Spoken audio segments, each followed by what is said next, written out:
फल कथन लग्न चंद्रमा या रवि राशि से, संबंध उनका शरीर, मन एवं आत्मा से।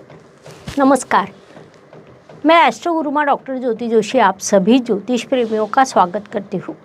आज हम ज्योतिष के अत्यंत महत्वपूर्ण विषय पर वार्तालाप करने वाले हैं।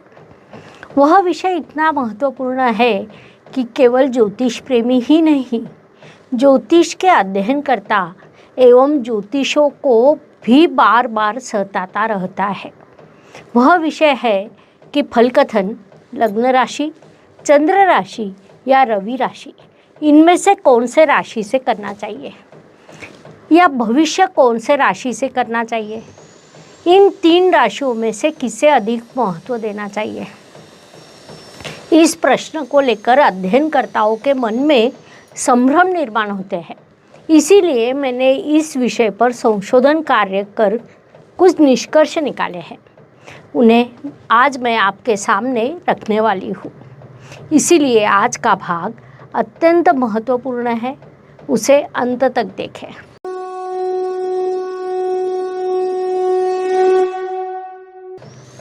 हमारे ज्योतिष शास्त्र में कई चीज़ों को अत्यधिक महत्व दिया गया है। वास्तव में शास्त्र के किसी भी विषय का अध्ययन करें, उसका एक अलग महत्व एवं आवश्यकता आपको दिखाई देगी। परिणाम स्वरूप फल कथन करते समय या कुंडली का विश्लेषण करते समय कौन से चीज़ को प्राथमिकता देनी चाहिए, इसको लेकर कईयों के मन में संभ्रम निर्माण होता है, जिस कारण कई ज्योतिषी फल कथन करने में चूक कर जाते हैं। वास्तव में ज्योतिषियों को अत्यंत जागरूक रहना चाहिए। विभिन्न पद्धति से हर विषय का अध्ययन करना चाहिए।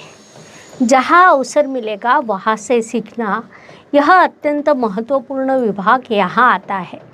ऐसे ही एक बार मुझे एक वरिष्ठ ज्योतिषी मिले। उनसे वार्तालाप करते समय उन्होंने मेरी राशि पूछी। उसके बाद उन्होंने मुझे गोचर के अनुसार कुछ चीज़ें बताई। फिर कुंडली पर बात हुई। उसके बाद मैंने उन्हें लग्न कुंडली के अनुसार ग्रहों के संदर्भ बताए, तो वे बोले ऐसा नहीं, मुझे चंद्रमा कुंडली के अनुसार ग्रह बताए।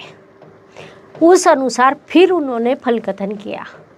इस घटना को लगभग 4-5 वर्ष हुए होंगे, लेकिन उस दिन मैं गहरे विचारों में डूब गई। वास्तव में यह प्रश्न हर दिन सुबह, दोपहर, शाम सदैव रहता है कि लग्न राशि या चंद्र राशि। इस संभ्रम में सभी ज्योतिषी रहते हैं। कई ज्योतिषी गोचर देखते समय इस संदर्भ में बड़े सकारात्मक होते हैं कि गोचर चंद्र राशि के अनुसार देखना चाहिए, लेकिन अन्य विषय मुख्य रूप से लग्न राशि से ही देखना वे पसंद करते हैं। वास्तव में यह कई ज्योतिषियों की भूमिका होती है। यह भले ही सत्य हो, लेकिन जब ज्योतिष की बात है तब संशोधन, रोज़ नए नियम लगाकर कुंडली देखना, सखोल अध्ययन करना अत्यंत आवश्यक होता है। जो विभिन्न प्रकार के योग हमारे ज्योतिष में बताए गए हैं, वह सभी दो चीज़ों पर निर्भर है। एक है राशि और दूसरा है स्थान। इन दोनों का समन्वय लग्न राशि से जुड़ता है, चंद्र राशि से जुड़ता है। इस पर दोनों के परिणामों की दिशा निर्भर करती है।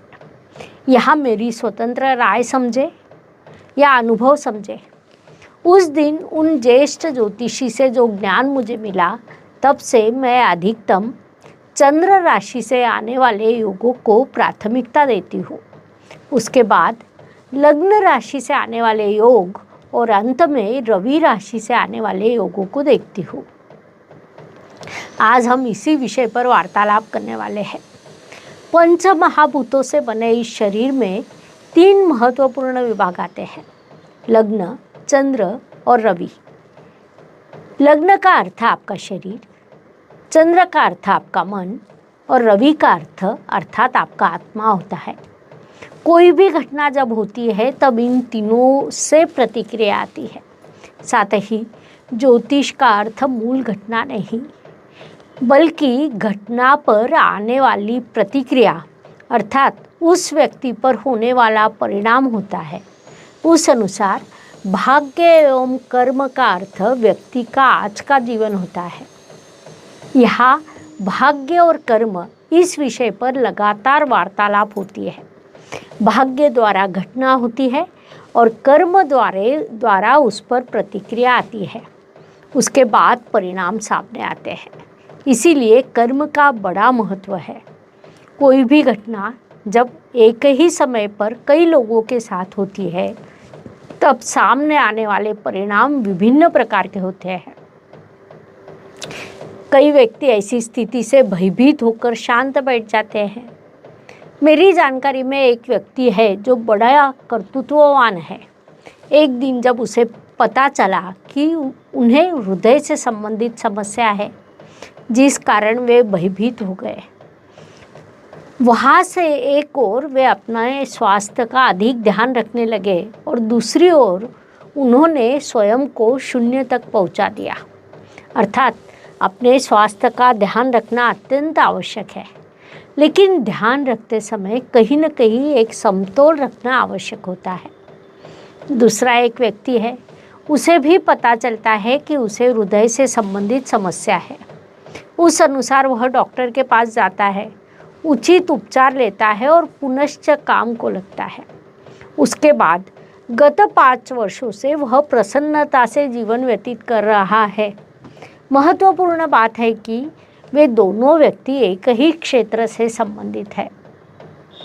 दोनों की समस्या हृदय से थी, लेकिन उस घटना पर दोनों की प्रतिक्रिया भिन्न थी। एक व्यक्ति उचित उपचार लेकर उससे बाहर निकल गया, तो दूसरा व्यक्ति उस समस्या से भयभीत होकर शांत बैठ गया।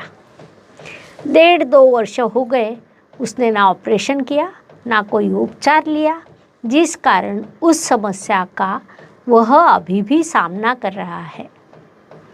यह चीज़ें क्यों होती है? क्योंकि उस पर आपकी प्रतिक्रिया बदलती है। इन दोनों की कुंडलियों को देखा तो दोनों की लग्न कुंडलियों में बीमारी दिखाई दे रही थी, लेकिन राशि कुंडली के अनुसार उसमें कई बदलाव दिखाई दे रहे थे। उस बदलाव का अर्थ ही दोनों का बदला हुआ जीवन है। कई बार क्या होता है कि विभिन्न प्रकार की प्रथाएं शुरू होती है, हम उनका पालन करते रहते हैं। ऐसे ही मध्यकाल में एक प्रथा का प्रारंभ हुआ कि लग्न कुंडली अत्यंत सूक्ष्म होती है, इसीलिए लग्न कुंडली के अनुसार अध्ययन करना चाहिए।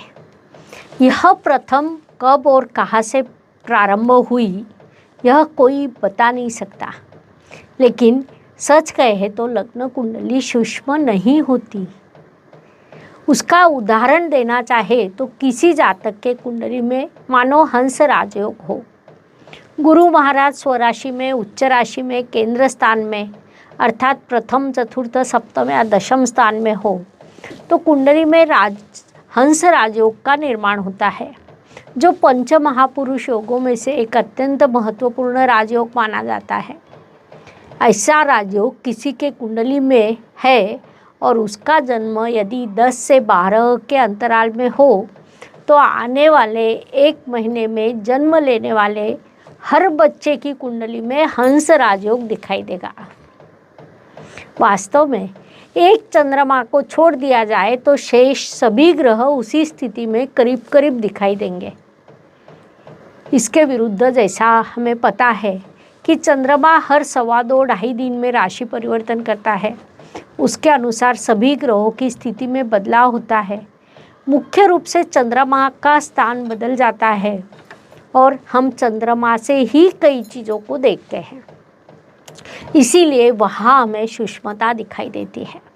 इसके बाद हम नवमांश कुंडली या विभिन्न प्रकार की षोडश वर्ग कुंडलियों को देखकर अधिक सूक्ष्मता की ओर जा सकते हैं।